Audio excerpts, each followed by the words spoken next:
This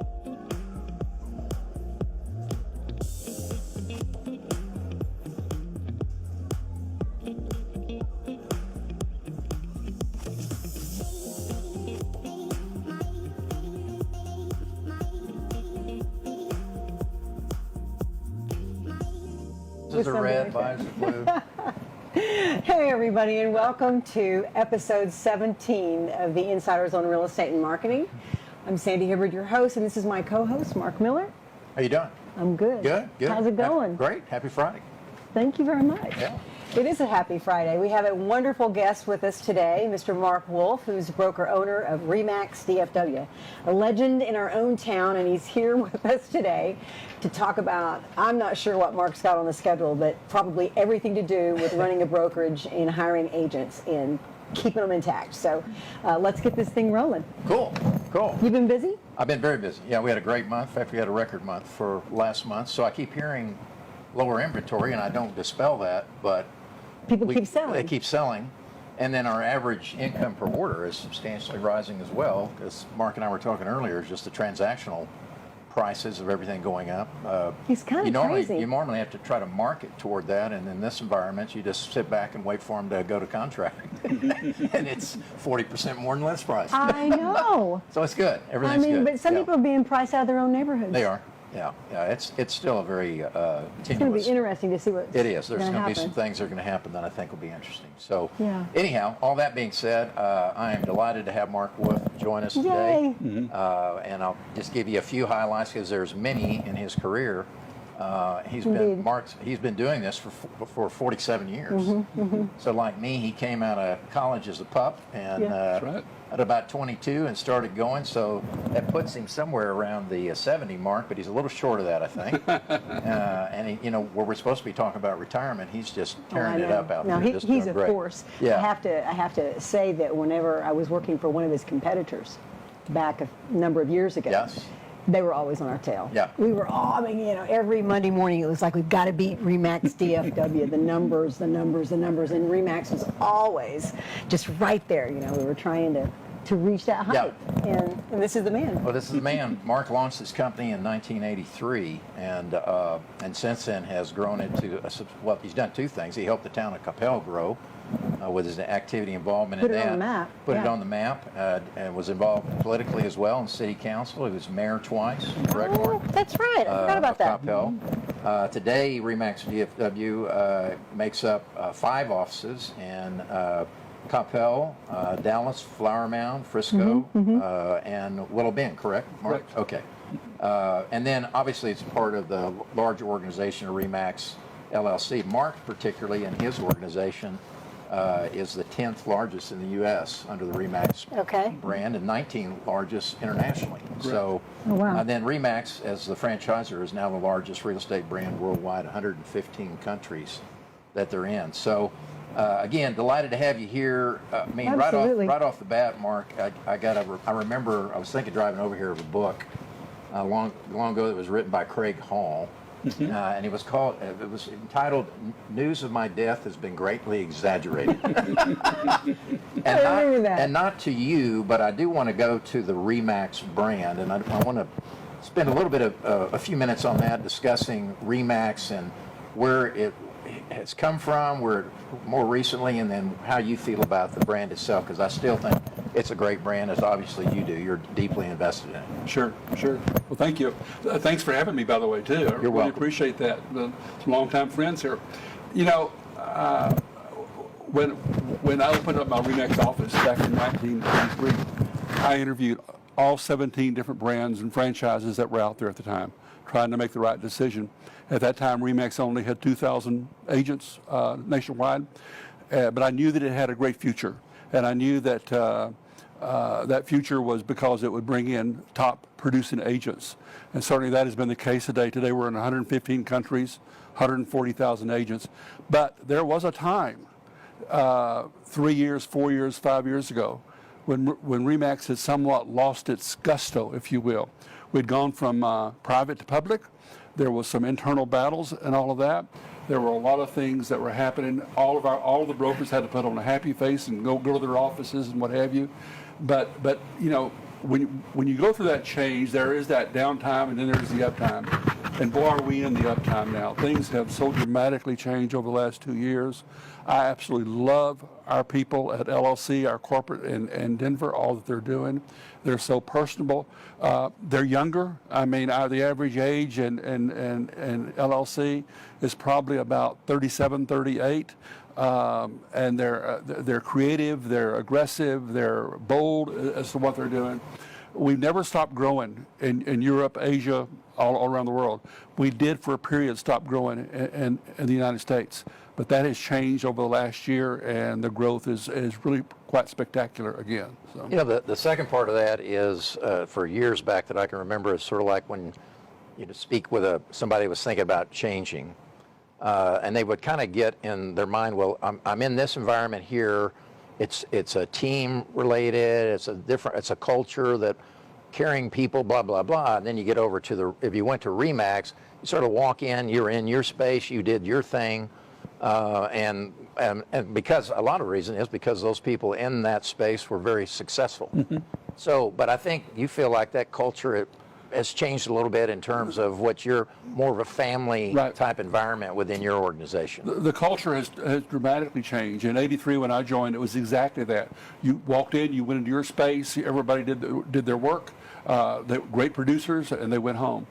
Over time, REMAX has and you know, when REMAX came on the scene, it was very different than every other real estate company.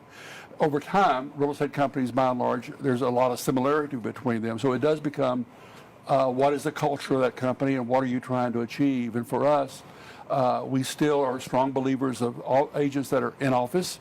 We're strong believers of a culture, of a family atmosphere.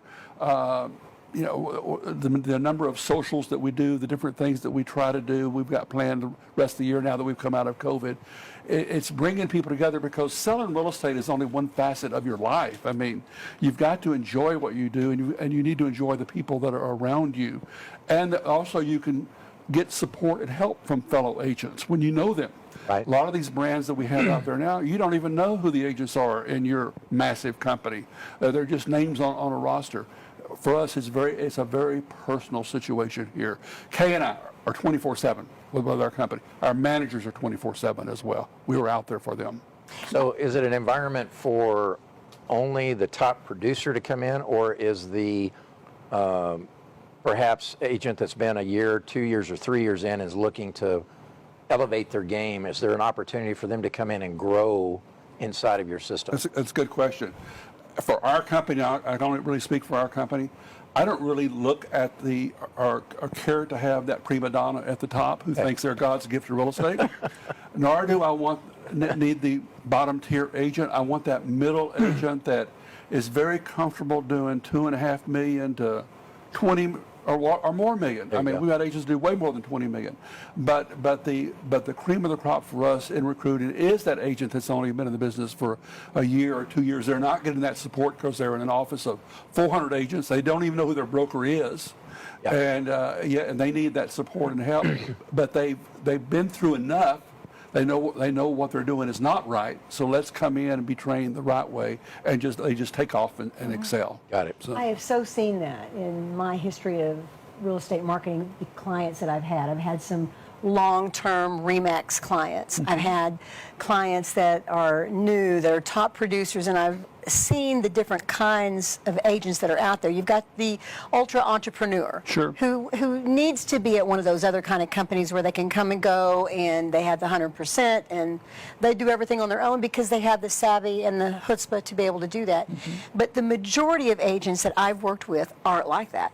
They need a family. They need a handbook, if you will, and they need the kind of training that teaches them from A to Z. And I've seen it all in this city, and the ones that I see that have been super successful from an early just starting growth to becoming a top producer are the ones who can do that in a very rich family type atmosphere, that they've got very training, they've got that camaraderie. I think is really important. Not everybody's able to just do the independent thing. And I want to come back to, I mean, we have 3 groups in our company that are all $50 million plus producers. Oh, sure, I'm sure. But they're still they want to be in a family type environment, you know, and by the same token, if they've got a need, I had my very top agent today call me on an issue. I responded right back. It was just a text, but they wouldn't get that somewhere else. Right. You know, I agree. Yeah. I think that's beautiful, actually. Your network that you have currently is kind of a combination of some efforts. Consolidation is not the word I want to use, but you've put some office concept together, and then you've taken advantage of an opportunity as well. Talk a little bit about where you've gone, in the last 24 months, perhaps? Well, exactly. We have purposely scaled the number of offices, kept the same number of agents. We merged our Coppell and our Las Colinas into one. It's an 80-agent office now. We merged Frisco and Plano into one, and it is a 110-agent office now. And I've had opportunities all the time to buy another office. I mean, either in the REMAX system or outside the REMAX system. Brokers will say, you know, if you'll just take over my office or whatever case, because, you know, these 10, 15, 20 agent offices, they just can't, it's very hard to survive. And so, I commented earlier when we were talking, I had a call last night, 10 o'clock, to, you know, would you be interested? And we talked again this morning. I'm not interested, but I would like to help them resolve their issue. But by the same token, we had just a perfect scenario situation. We were merging our Frisco and Plano offices that Don Dahlberg, longtime REMAX broker in the city, decided he wanted to sell his Frisco office. That is the one office that I mean, it has just got phenomenal agents in it. You know, there were 19, small, but that 19 added to my Frisco and Plano to bring it to 110 agents. Couldn't be happier. The agent makeup in that office. So you're able to roll them into an existing culture, Exactly. Yeah. And they were a very similar culture to us in some respect. But that office now will do over 600 million in volume this year. You know, so it's a lot of business in that one office. That's great. That's great. So strategically, you're focused on the Metroplex, obviously, and you would be opportunistic in your possible expansion. It's not necessarily your strategy, but I think you're going to continue to get those calls that side, and so you're going to be more opportunistic. And I don't think there's a grand plan that you have to have. I do the same thing on my side of the business. I don't think you have to have a branch on every corner, that side. But I do like the fact that you've got, and it kind of goes back to the cultural side, that you've got locations where people can actually come to work. So it has to be now, kind of as we're getting over the COVID scenario, I would assume people are enjoying coming back into the office again. Is that happening? In our 5 offices, I would say we have 3 where everybody's enjoying coming back, and they're all back in the office. I have 2 we're still saying, okay, guys, come on back in. You know, the doors are open. Maybe they got a little too comfortable at home. Right, Yeah, exactly.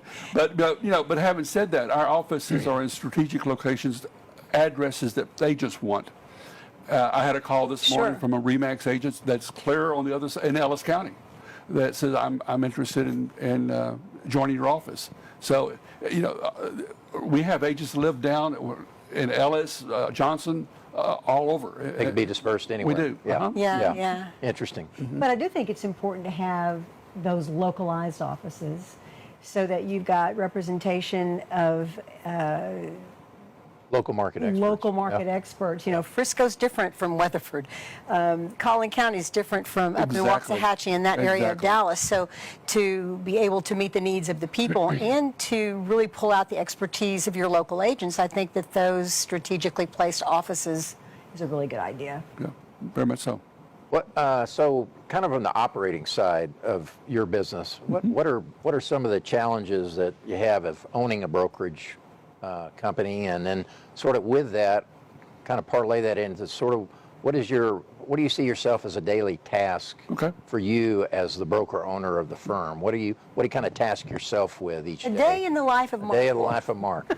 Well, when we brokers get together, there's that one common joke. Did all your agents show up this morning, or do they all walk out somewhere? Because we're based on independent contractors that are free to do what they want to do. Exactly. So you always have that. You know, my whole career, I didn't open up a REMAX office to be profitable.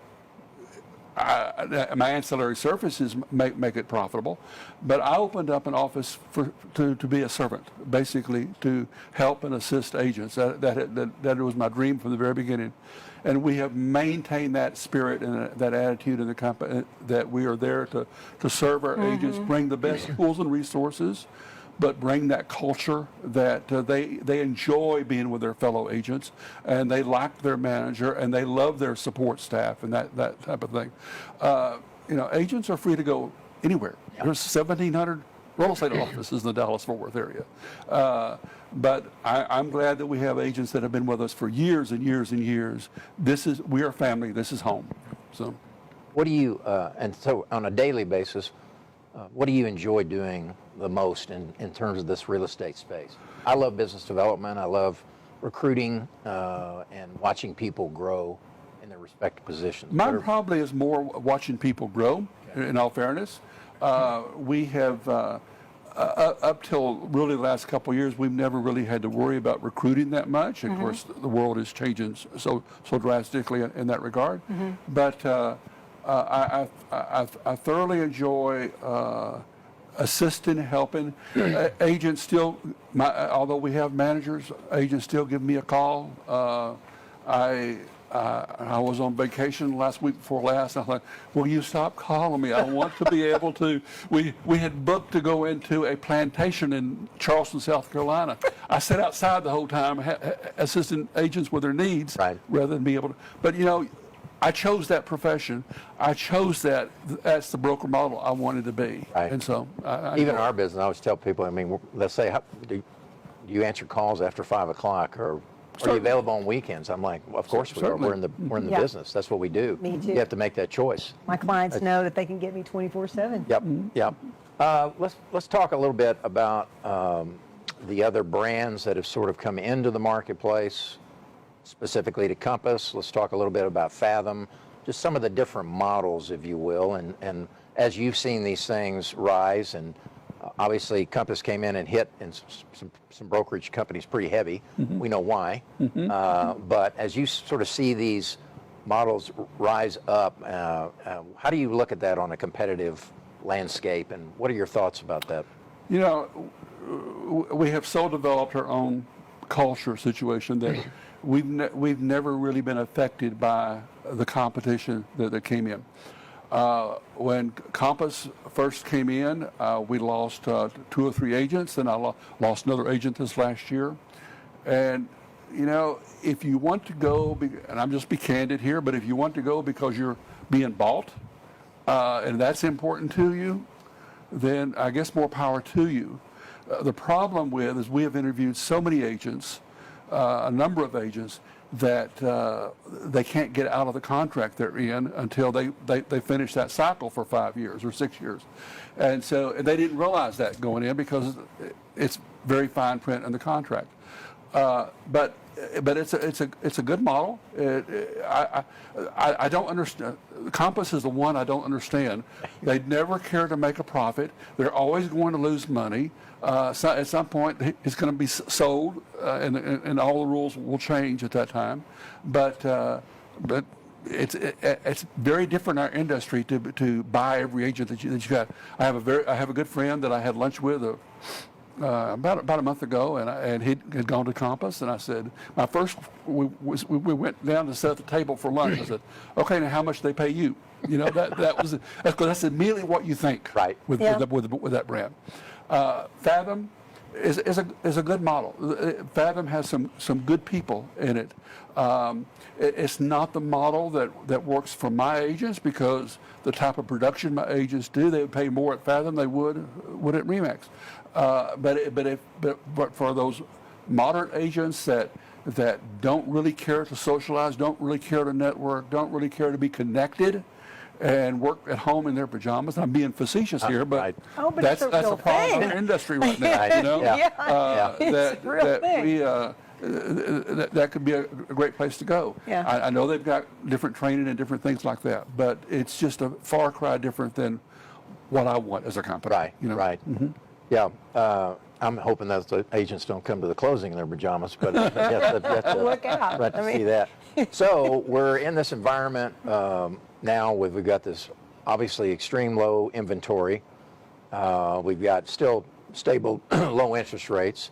And then we've also got this mechanism I keep talking about out there, the forbearance agreements. Yeah. And I think we're finally going to see some place where it's going to plant the flag saying it ends in, I think, August is what I'm hearing. I think it's right. When that happens, then we're going to have a whole nother world that is going to emerge, whether that's REO, short sale, whatever it's going to be. It was interesting, I had a conversation with a lender who services, and I didn't even think about this aspect of it, but they had placed out almost several $1 million just to pay escrow in pounds for taxes and insurance on those forbearance agreements because the people weren't making their payments. Right. So you got a shortfall. So we're going to have some kind of storm out here.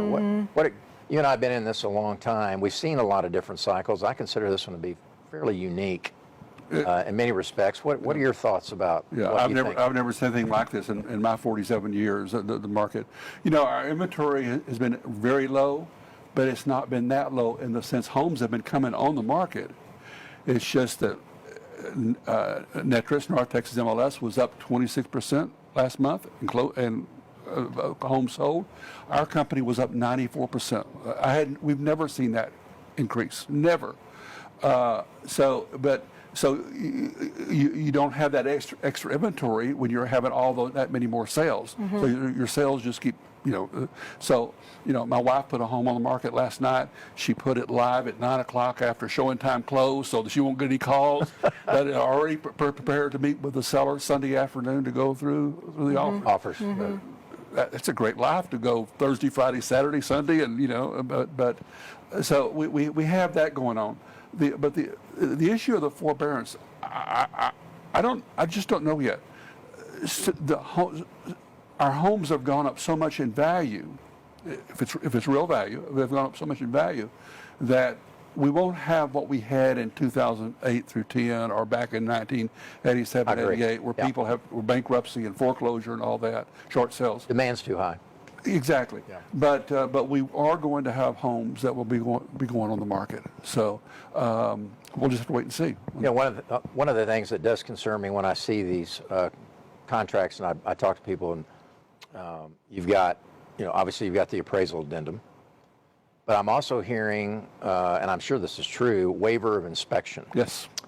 I'm also hearing that because the normal course is the seller pays the home warranty, and because of the mad frenzy to contract and try to get the best offer, taking off the plate, the owner's title policy, all these things normally, that buyers are not opting to get the home warranty to that side. And I wonder how an agent would sit in that position, and I'm concerned about fiduciary responsibilities because they should be advising. I know the seller's not going to pay for it, but for under $700, you're going to get a home warranty coverage on that. I just had a friend close on a property. He didn't get a home warranty. He's buying him a $10,000 air conditioning unit right now while this heat's going on out there because he waived inspection side. So how do you kind of navigate through that side? We certainly certainly encourage inspections, even if you don't present any repairs. Right. I am a strong believer for home warranty. Not that home warranties are everything they're supposed to be. Yeah. But with your errors and omissions, you get we are getting ready to sign on to a new E&O company July 1st. We've been with Hartford for years. They're leaving Texas on E&O. So the deductible for our company for $5,000 will drop to zero if you've done the 4 items, one of which is have a home warranty. Okay. In our previous with Hartford, if you had a waiver of the home warranty, that would count. No more. You will have. They're trying to force you to do the home warranty. Right. So, but I want to take a step further too, if you don't mind. Absolutely, please. Of all the things that's going on in our industry right now, the thing that is scaring me the most is what's going on with the builders. Certainly, they don't have the inventory. It's a lottery type system. There's 400 or 500 families on a wait list to get a home, all that type of thing. But they've been dropping commission. That's cyclical. That happens.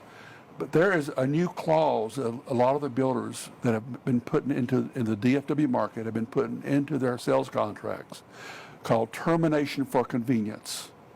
That they can terminate that contract all the way up to closing and keep all the money that the buyer has put into the home, put it back on the market and sell it again for $100,000 more. What? We have our first suit that we have going on. Another broker, our REMAX broker in Grand Prairie, they just had one this week as well. There was a big article in Yahoo last week regarding a builder in North Fort Worth, the same thing. And it just has slipped up on all of us. Talk to the Home Builders Association. Well, yes, this is a clause that's there now. You know, the really good builders like David Weekley, let's say, they're not going to have that. But a lot of these builders out there, the agents are just scrambling. Buyers are scrambling to buy homes. And the problem is everything is done by DocuSign or some other method now. You're not reading the contract. I was going to say, buyer You're not beware. reading it. Yeah, You know, absolutely. And attention to detail, I think, has never been more critical Exactly. in this transactional processes that we're in. Exactly. You get so focused on the race to contract acceptance that you don't necessarily take the time to make sure you've got a well-constructed contract, or interpreting, as the case may be. Exactly. See, wait a minute, what's this clause in here? It just sounds so consumer dangerous. It's real shady. You'd think that Sounds almost shady be to me. must be a it's legislative, but you know, I mean, you'd think that someone would. Keep the money. I mean, And keep it plainly says, and keep your money. Yeah. It plainly says in that clause. Yeah. Crazy. so much the reason why you need a good realtor. Absolutely. That's with you in these situations. There's so much And the new. realtor needs to be educated on this issue. You know? Exactly, absolutely. Somebody needs to alert Steve Brown about that. Somebody House needs. Morning Yeah, News. that's Have him look into that's almost that. terrifying. That I mean, is, I know it's yeah. enough that I've got two friends that are building. From the point of where they contracted to where they are now are anywhere between 60 and 80,000 more. But that's just the way the contract's written on that side because of the cost of lumber, et cetera. They're Yeah, you not think it's absorbing because that. of that, maybe? That I don't know. prices But that sounds more opportunistic. It is. It is. And it is. And we have one of our company attorneys is coming to speak to us in a Zoom to all of our agents here in about 2 weeks. He's going to be addressing some of these new things that are in the contracts. He said you can't. His words were, you can't go against that termination for convenience because they signed off on it. They initialed it. Yes. But there's other things that you can go after to bring the builder to the table. So we'll see. That's going to have Wow. to be a litigated decision somewhere Yeah. down the road to stop that. How are we doing on time? I think we're getting close. Talk a little bit, because everyone alludes to technology in one form or fashion out there, either as a part of a recruiting tool or just general application. Have you got anything in that lane with REMAX on their technology side? Yeah, and that's one of the things when I'm talking about 3, 4, 5 years ago, some of the time that we went through sort of a downtime, if you will. But they have really come through on so much technology now. The Bouge platform, which did not have a good rollout, is now doing quite well, doing very well. We have never in our company. We have all the REMAX tools and resources that you could think of, really, but we have never depended on our franchise for some things. So we've had our own company website with the CRM, search engine, all that type of thing. Okay. We've had it for years. We are just changing over to a new marketing materials for agents that our mortgage guys are paying for. That's free to the agents to use for graphics, open houses, There you go. you name it, it's there for them. So we try to do the best of our brand, REMAX, and then the best of what's out there in the marketplace too. You still strongly believe that the consumer's point of entry is through the internet to the website? I mean, does that say those same standards apply Yes, today? yes. On how they're Even finding? more so. Okay. Even more so. Okay. And how are you guys providing leads for your agents from the internet, or are you? We do. We are one of the brokers in Dallas that's members of OpCityRealtor.com that sends the leads over. That's through their method, if you will, of agents who have signed up for it. There are the REMAX leads that come in. Our own Delta Media, our company website leads that come in. And those are all, Delta Media goes to the listing agent. The REMAX leads go through an algorithm method to the agents. So, but we have built a company that the leads are there. The leads are just bread and butter. If they come, that's great, but that's not your business. Your business is get out there and develop your business for the future. Yeah. Because once that lead is sold or closed, there's nothing future there. Right. You've got to build your own destiny. Work if you your will. fear and farm your territory, have your drip campaigns. Just keeping up with your past clients is a big thing, So, The fundamentals of that. But for new agents that are starting on ground zero, it's very challenging It's almost impossible. get- I will just tell you, to get a pipeline going. Netris, Northex MLS now has 50,600 agents. I know. We only need 25,000. Yeah. We're so overpopulated. And a good third of those 50,600 are brand new agents that just came out got lost their job or whatever it may be. They don't have a clue. They're in most part in companies that's not going to be there to make them successful. The turnover rate is going to be huge. But you can do it. One of the huge things right now is open houses. The most simple of all real estate. Yeah. Open house, you have 60 different groups come through. Those are leads that are better than anything you'll see anywhere else.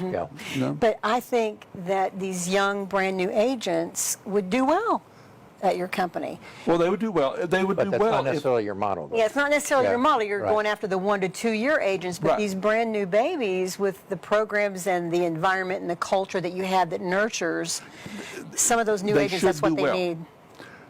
We're in a culture today, in all fairness, of I love our millennials. They're wonderful. It's the largest group ever in American society. But it's what are you going to do for me rather than what am I going to do for myself? John F. Kennedy's famous words would just not apply with our millennial population. You mean I don't get a REMAX credit card? You're not giving me That's leads? mom and dad gave me one. Yeah. Well, No, I think the other challenge of that too challenging. is with this population that we've gotten out here of the inexperienced, they've just come through, got their license, now they're out there, and they trip into a deal. Yeah. The most frustrating part of a transaction is dealing with that new agent, with a seasoned agent, just trying to make it through with responding properly to key dates, addendums and things of that nature. It's just maddening. It is. That's like, 'cause they have no idea what they're doing. They have no idea. So it's And- almost like the experienced agent has to pick up the slack for the inexperienced representing the other party. I mean, it's ridiculous, It's actually. crazy. And our And agents you do see it the all. time. Yeah. And a third of the transactions, Yeah. they're having to pick up And they the other just side. keep cranking them out of the real estate school. I'm thinking, what are they reading What are you that we're gonna not do with reading? Well, there are things that we can do with them and things that brokers Need to do with these new people that are wanting to start a life in real estate,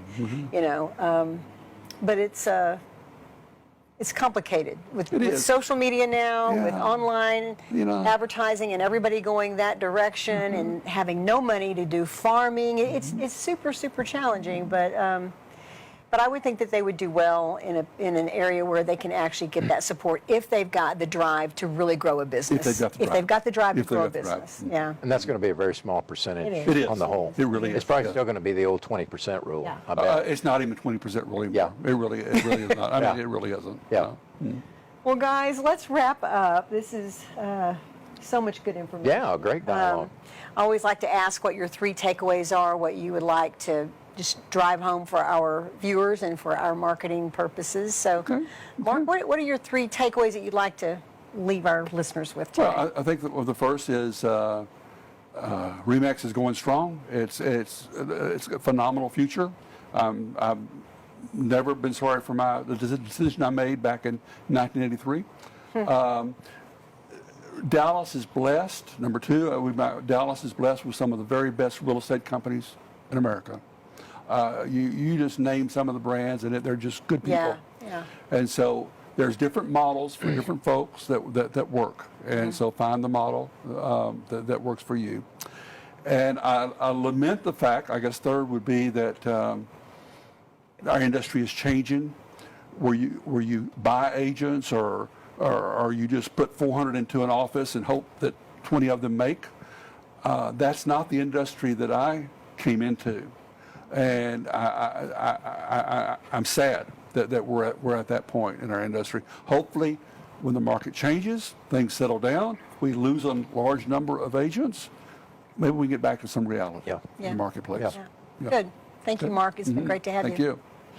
Mark, what do you think? Well, my first thought is the proven brand, and I think REMAX is a proven brand.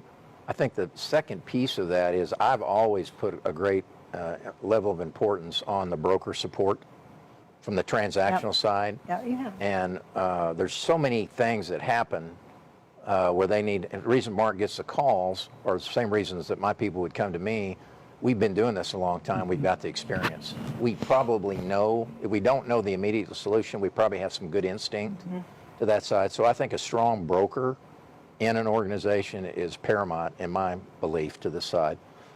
Secondly, I'd say don't underestimate the value of being in that office with your associates, the interaction that can happen there, just the overall culture that's created to that side. I think that's powerful. Yeah. And I think that's supportive and it's motivating, particularly if you got people that are the lesser producers interacting with the high producers. Absolutely. And absorbing Agree with and that. learning from that. Because I've never Exactly. seen a high producer that's not willing within that environment to spend some time to share with them and maybe coach them a little bit, that type of thing. So, and then I think the last thing, which is paramount of what I think Mark did in his career, is to invest in your community.